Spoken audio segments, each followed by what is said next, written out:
I stayed at the cabin because my car broke down on a two-lane highway in September of 2003.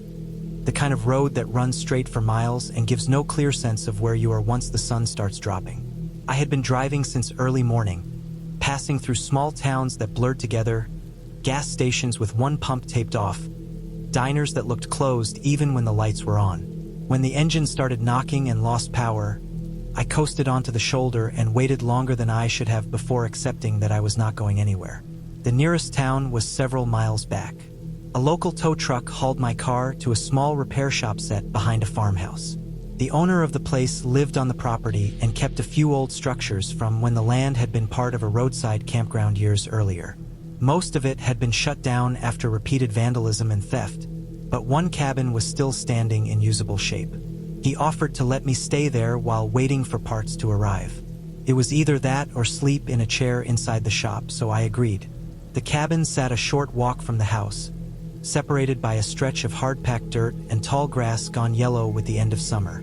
The building was simple and square, built of rough boards stained dark by time. A single window faced the drive. Another looked out toward a stand of trees that bordered the old campground. The door stuck slightly when opened, the hinge creaking with the sound of metal rubbing metal. Inside, the place smelled dry, like dust and old wood warmed by sun. There was a narrow bed, a small table, a chair with one leg shorter than the others, and a bare bulb hanging from the ceiling. The floor was plywood laid over a concrete slab, gritty with fine dirt tracked in over years. The window glass was cloudy, scratched from past cleaning or careless handling. The quiet inside felt heavy, the kind that settles once you stop moving. I spent the evening walking around the area, staying close to the cabin. Remains of the campground were scattered through the trees. Broken picnic tables tipped on their sides, rusted fire rings half buried in leaves, concrete pads where trailers once stood. The place had been abandoned slowly, not all at once. Some paths were still worn into the dirt, leading nowhere now. As night came on, the air cooled and carried the smell of soil and cut hay from nearby fields. I went back inside, closed the door, and sat on the bed listening to insects buzz and fade as darkness took over. The cabin had no lock beyond a simple latch. I pushed a chair under the handle more out of habit than fear.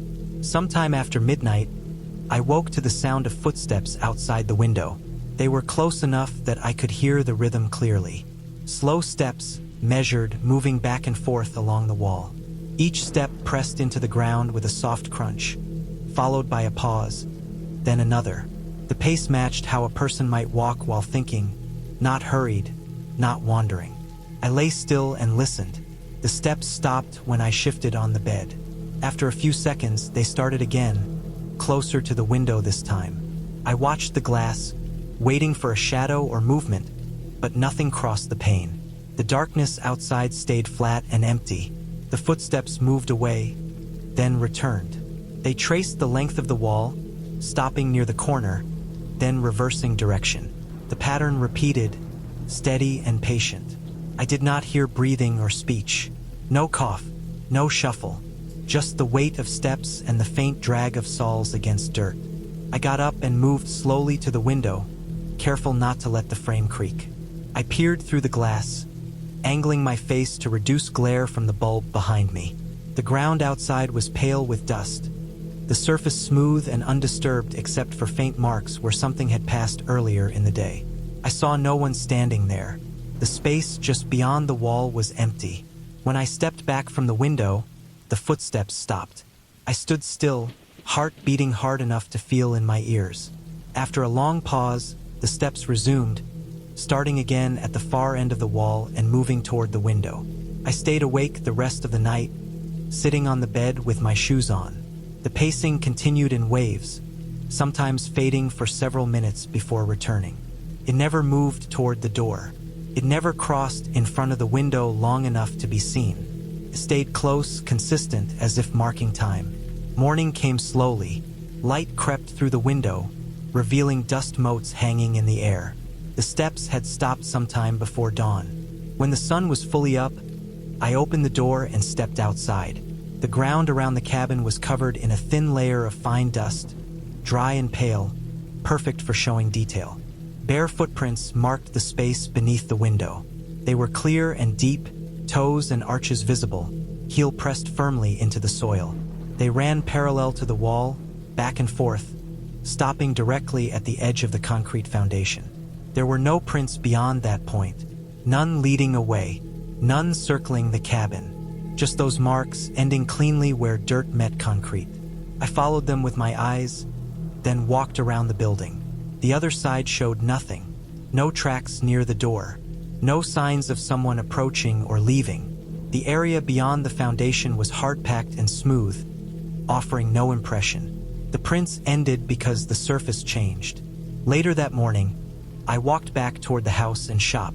From that angle, the layout made more sense.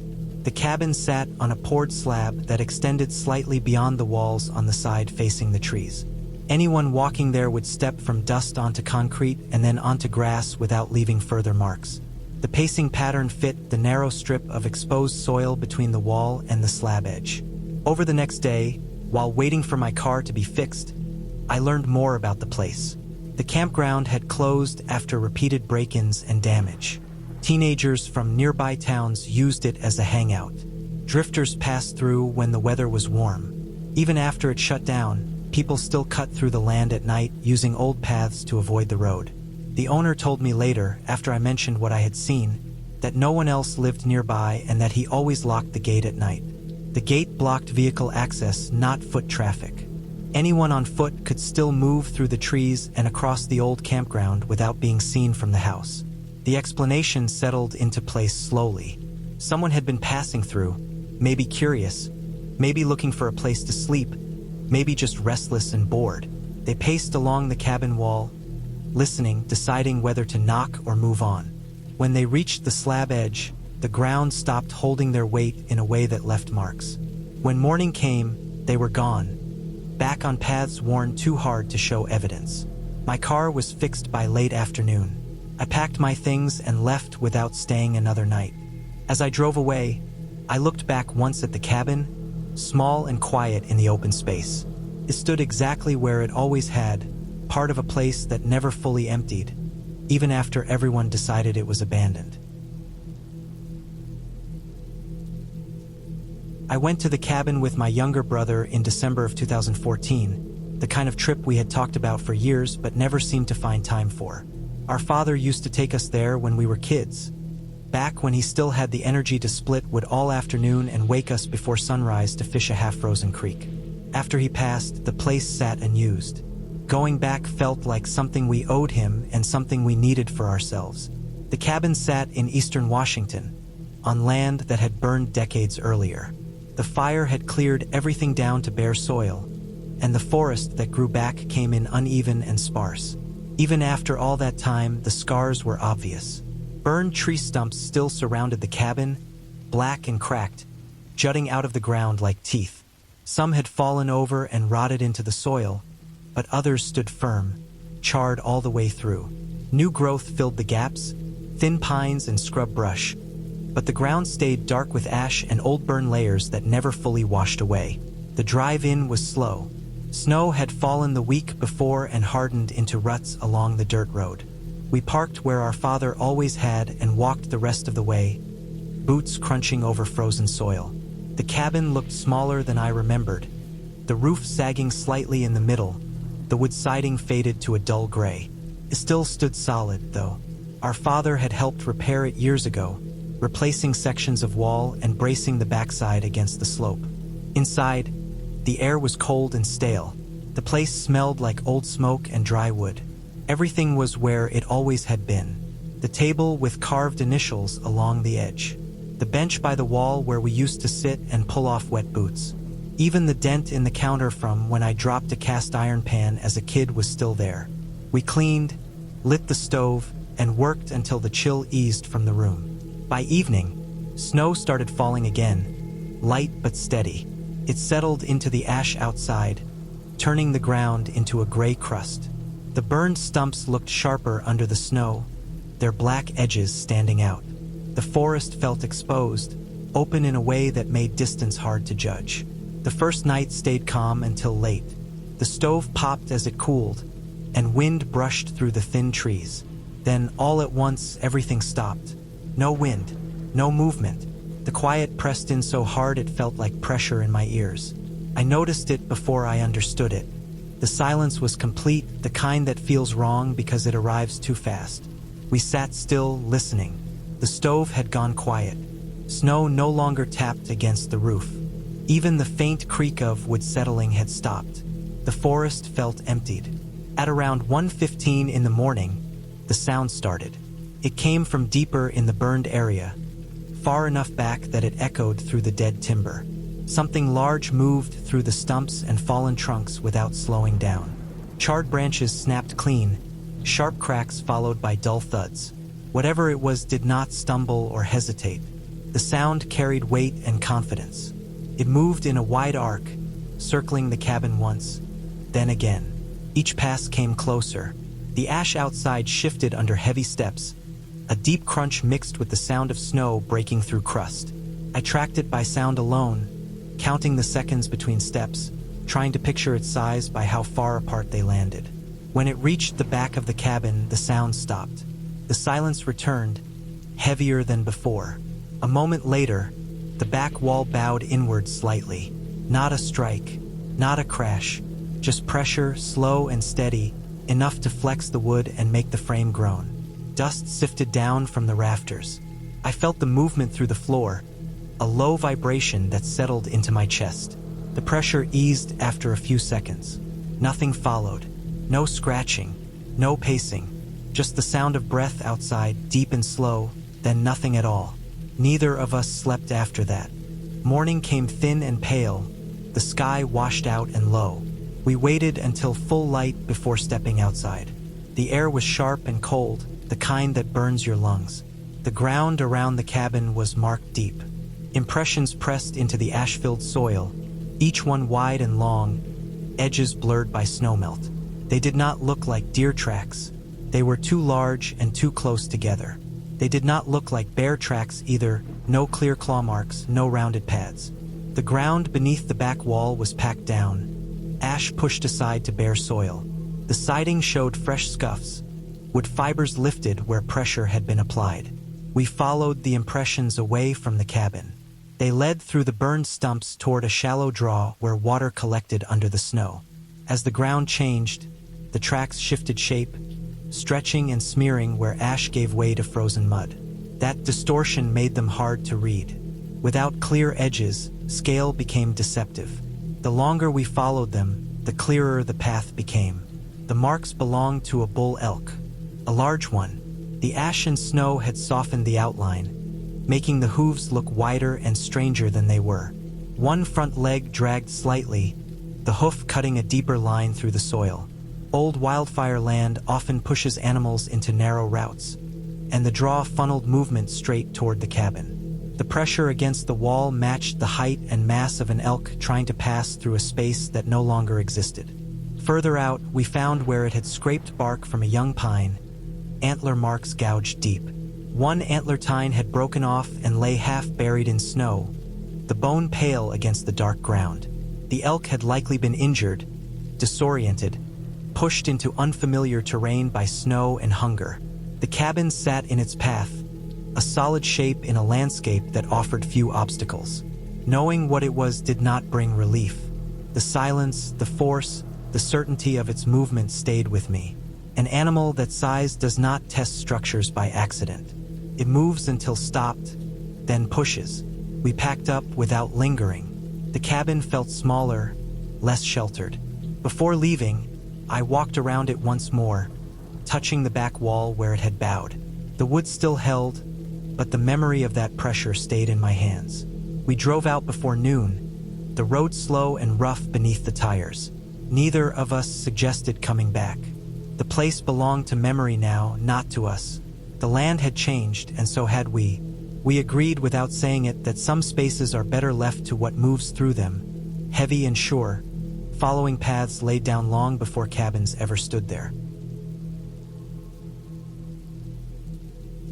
I went to the cabin because I needed quiet after my divorce.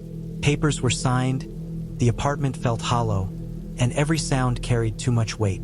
This was November of 1999, somewhere in the Ozarks, far enough from town that the road thinned into gravel and then into packed dirt. The cabin belonged to a co-worker's cousin. A simple fishing place he said no one used anymore. He told me it was peaceful. He said it sat near a bend in a creek and had been locked up since a nearby campground shut down years earlier.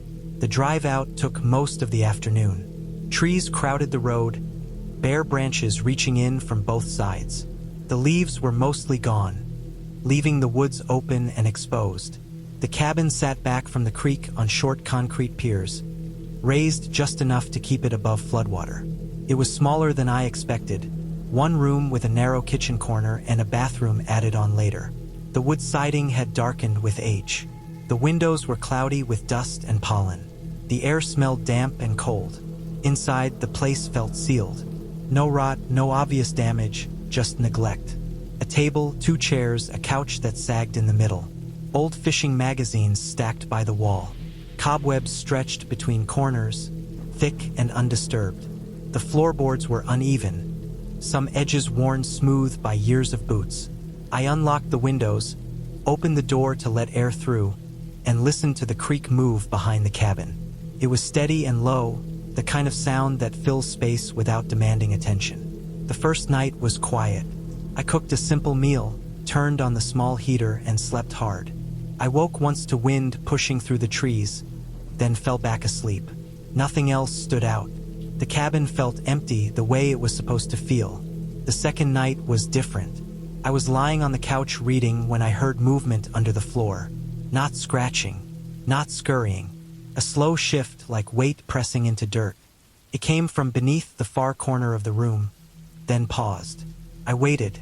After a few seconds, it moved again, closer this time, stopping when I stopped breathing. I told myself it was an animal. The Ozarks were full of wildlife, but it did not sound like anything small. The pace was measured. Each sound carried weight. When I stood up and took a step toward the kitchen, the sound followed, stopping again when I stopped. I stood there for a long time, listening to my own breath and the heater ticking. I grabbed a flashlight and stepped outside, circling the cabin. The ground beneath it was uneven, leaf-covered, dark with moisture. I saw no fresh tracks, no disturbed earth. The space under the cabin was shadowed and low. I did not crawl under to check. I went back inside and locked the door. That night, the sound returned after midnight. It followed the same pattern. Slow movement beneath the boards, tracking my position as I shifted on the couch. When I lay still, it stopped. When I turned over, it moved. I slept in short bursts, waking each time the sound resumed. By the third day, the quiet I had come for felt heavy. The woods stayed still. No distant traffic. No voices. Even birds were scarce. I walked down toward the old campground site out of curiosity. All that remained were rusted fire rings, concrete pads, and a collapsed restroom building. The place had been abandoned in a hurry, left to sink back into the trees. I noticed paths worn through the leaves that did not match deer trails. They were straight, purposeful, leading toward the creek and back toward the cabin. That night, I did not turn off the lamp. The sound started earlier, just after dark. It was closer than before, directly beneath the center of the room. I stayed seated, feet flat on the floor, afraid to move. The boards creaked softly under my weight, and the movement beneath answered each shift. At some point, I heard a different sound. A dull metallic strain, brief but clear. The heater clicked off, leaving the room silent except for the creak. I stood and swept the floor with the flashlight. Near the couch, one of the floorboards sat higher than the rest. The nails along its edge were bent upward, pulled from below. Dirt and bits of moss had spilled up through the gap, scattered across the wood. I stared at that board for a long time. The force required to pry it up from beneath was not small. This was not an animal rooting blindly. The nails were bent with intent, levered upward. The dirt smelled fresh, damp, like the forest floor. I did not sleep inside the cabin again. I grabbed my keys, a blanket, and moved to the truck. I parked it facing the road, climbed into the cab, and locked the doors.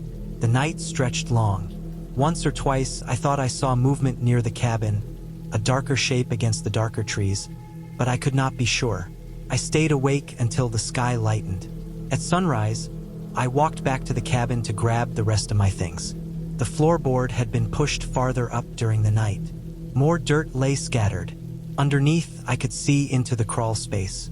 The ground was packed down, not natural, flattened by repeated use. There were impressions where someone had lain. Old food wrappers sat tucked against a pier, faded but not disintegrated. A blanket, soaked and stiff, lay crumpled in the far corner. It was clear then, someone had been living under the cabin. Likely since the campground closed, using the crawl space for shelter, listening to the sounds above to track movement. The slow pace made sense. The silence, the way the sound followed me and stopped when I stopped. They had waited until night when I settled in, then tried to push their way up through the floor. I locked the cabin, left the key on the table, and drove out as the sun cleared the trees. I did not stop until I reached the main road. Later, I told my coworker what I found. He said he would take care of it, would have someone check the place and secure it. I never went back. The quiet I needed existed, just not there. What stayed with me was not fear of the dark or the woods, but the knowledge that someone had been close enough to hear my breath through the floor, waiting for a chance to come up. I went to the cabin because my uncle died there, and no one else in the family wanted to be the one to step inside after that. It was February of 2006, during a stretch of heavy snow that kept piling up day after day in northern Maine. The cabin had been in our family since the early 80s, used mostly for ice fishing and the kind of quiet weekends my uncle preferred. He lived alone, worked seasonal jobs, and spent winters up there more often than not. When he didn't show up for a scheduled shift in town, a neighbor checked on him and found him on the cabin floor. The coroner said heart failure brought on by the cold. He had been dead less than a day. The place was sealed after that, waiting for someone to deal with it. I drove up alone in a borrowed truck, the bed loaded with empty bins, trash bags, and a shovel. The road in was barely plowed, just 2 narrow tracks cut through high snowbanks. The lake was frozen solid, white and flat, stretching out behind the trees like a sheet of paper. The cabin sat close to the shore, backed by tight spruce that blocked the wind. It was small, one room with a loft, built rough but solid. I had been there plenty of times as a kid, but stepping out of the truck that morning felt different. The air was sharp enough to sting my nose. No sound carried. Even my boots sounded loud. The door opened with a stiff creak, the hinges complaining from the cold. Inside, the smell hit me first. Not rot, not mold, just old wood, propane, and cold air trapped too long. Everything was exactly where my uncle had left it. His boots were still by the door, toes packed with snow that had melted and refrozen into hard ice. A coffee cup sat on the table with a dark ring dried into the bottom. The radio on the shelf was still tuned to a weather station, hissing softly with static between forecasts. The bed was unmade, blankets kicked down toward the floor. It looked like he had stepped outside and never come back. I spent the first day opening windows, shoveling snow away from the sides, and getting the propane heater going. The place warmed slowly, the walls popping as the wood expanded. I started sorting through drawers and shelves, setting aside what could be sold, what could be kept, and what needed to be thrown out. Old fishing gear, jars of screws, stacks of magazines, notebooks full of dates and lake depths written in pencil. Nothing felt rushed. I worked until the light faded, then cooked a simple meal on the stove and slept on the bed he died next to, fully dressed, listening to the ice groan out on the lake. That night passed without trouble. The second morning came gray and heavy with more snow. I made coffee, checked the door, and noticed the latch wasn't fully seated. I knew I had locked it before bed. I stood there for a while, holding the latch, looking at the frame. The wood was old and warped. In deep cold, it shrank. I told myself that was enough of an answer and went back to work. By late afternoon, it happened again. I came back from hauling trash to the truck and found the door unlocked. The snow outside was smooth and untouched. No tracks, no drag marks, nothing leading up to or away from the cabin. I locked it, pressed on it, tested the latch, and stayed inside for the rest of the day. I checked the windows twice before sleeping. That night, I woke up to the sound of wind moving through the trees, then to something else layered beneath it. A low scraping sound, distant at first, coming from the lake. It wasn't steady, came in slow pulls, then stopped, then started again. Each sound lasted a few seconds, followed by silence.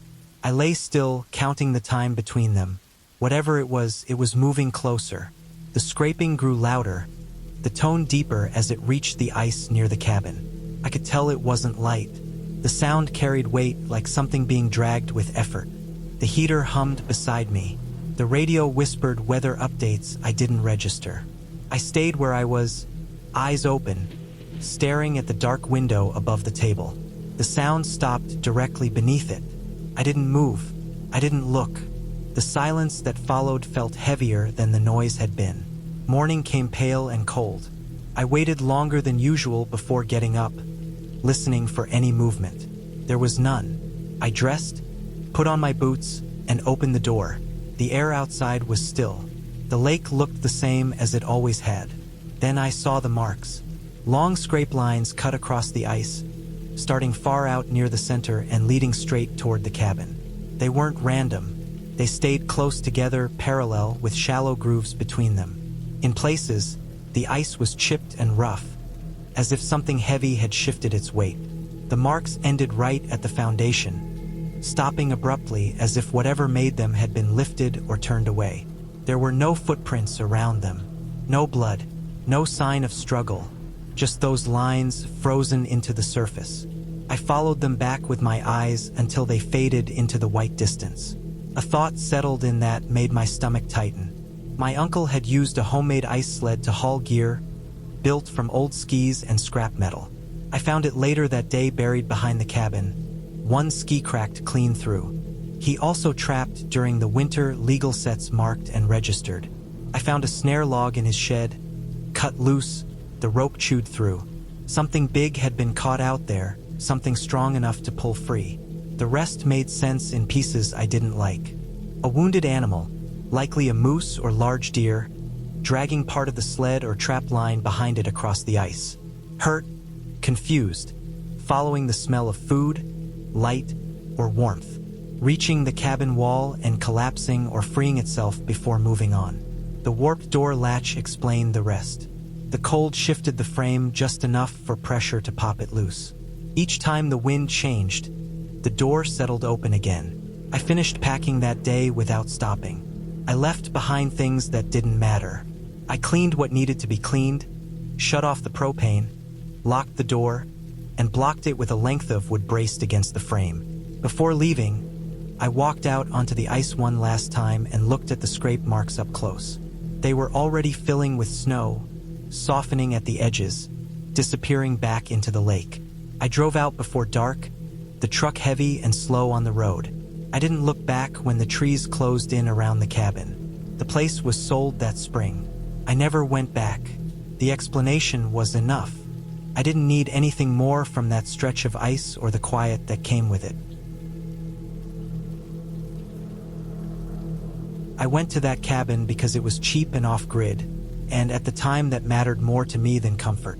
It was late October of 2011, deep into fall, when the nights stretch longer than the days and the woods feel closed in. I was 23, working seasonal construction, bouncing between short jobs and couch sleeping when I could. When I heard about a place where I could stay alone for almost nothing, no lease, cash only, I did not ask many questions. I needed a roof, quiet, and a place to keep my tools dry. The cabin sat somewhere on the Allegheny Plateau. I never give the exact spot because I still drive past the turnoff sometimes, and I do not like thinking about how close it is to a road I use. The last few miles were gravel, then dirt, then a pair of ruts through trees that had grown close together. The retired trapper who owned it showed me where to park and walked me in. He talked about weather, deer movement, and the wood burner. He mentioned it had been used as a hunting outpost in the 70s, then left alone for years after a logging accident somewhere nearby. He did not say much more. He took the cash, pointed out the propane stove, and left before dusk. The cabin was small and low, built with rough boards that had darkened over time. The roof dipped in the middle. The door stuck unless you lifted it slightly. Inside, it smelled like old smoke, damp wood, and metal. There was one room with a narrow bed, a table, 2 chairs, the stove, and the wood burner set into a corner with a short run of pipe. The windows were small and cloudy, the kind that turned the daylight into a dull glow. There was no phone signal. I knew that going in, and at the time I told myself it was fine. I liked being unreachable after long days around loud crews. While unloading my bag and food, I noticed the scratches on the doorframe. They were deep, long, and high, well above my head. The wood around them was worn smooth, like it had been rubbed again and again. I tried to tell myself it was old damage from equipment or maybe a ladder. That explanation did not sit right, but I did not push it. Near the back wall, the floorboards bowed inward. They dipped toward the wall in a shallow arc, not broken, just tired. The boards there were darker, polished by years of pressure. It looked like something heavy had moved back and forth along that line for a long time. That night came early. By 6, the woods were dark. I cooked on the propane stove and fed the wood burner until the cabin warmed. The sounds outside were normal at first. Wind through leaves, the creak of trees, the far call of something moving through brush. I checked the door twice before bed, slid the bolt, and lay down with my boots nearby. I was tired enough to sleep quickly. I woke to pressure against the wall. Not a bang, not a scrape. It felt like someone leaning their weight into the side of the cabin, then easing off. The sound was low and steady, with taking strain and then releasing. I checked my watch by the faint glow of my phone. It was around 2:40 in the morning. The pressure came again, then stopped. I held still and listened. A slow pattern started. Lean, pause, release. It moved along the wall, close, slow, deliberate. I could hear breathing through the wood. It was not loud, but it was there, warm air pushing through gaps, a steady in and out. The smell changed too. The cabin filled with a sour, animal smell mixed with damp earth. The wood burner ticked as it cooled. I did not move. I did not sit up. I stayed flat and listened as whatever was outside circled the structure.